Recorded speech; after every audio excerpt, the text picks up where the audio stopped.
Hello student. Today I will start third chapter of history, ruling the rural areas.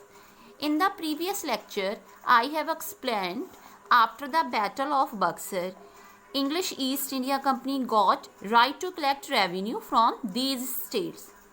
As they control over Indian territory, they also required money for maintaining the administrative structure, meet war expenses and fund for buying Indian goods which were selling to the England. The only aim at that time to make much money as possible. So in this time, land revenue was the main source of income.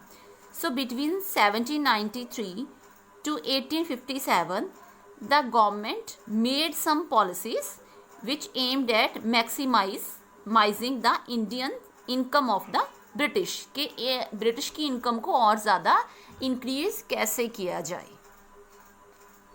And at that time when the British came, all the villages were self-sufficient unit. Self-sufficient unit meaning they were not considered as a servant.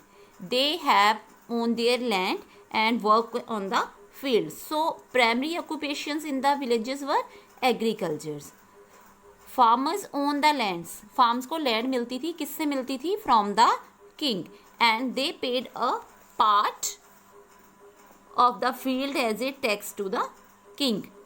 इसके साथ some people were also engaged in activity like art, craft, pottery making and iron smelting. So when East India Company obtaining Diwani of Bihar, Bengal and Odisha.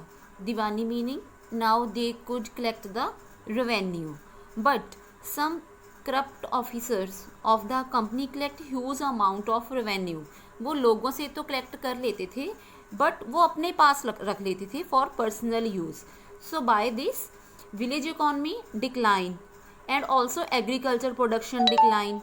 So some artisans was also pressurized by the British officers to sell their homemade product at the low price.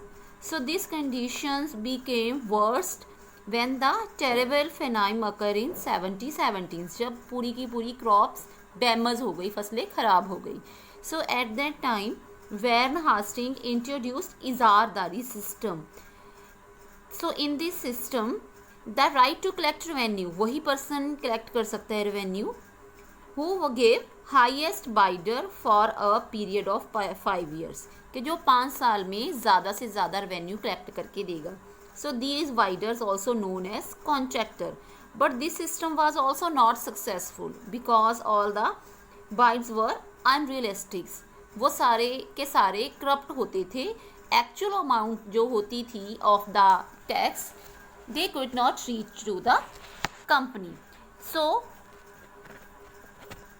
for stability in the revenue, that company introduced 3 new revenue system which were permanent settlement, Mahadwadi system and Rohitwadi system. That I will explain in the next lecture. Thank you student.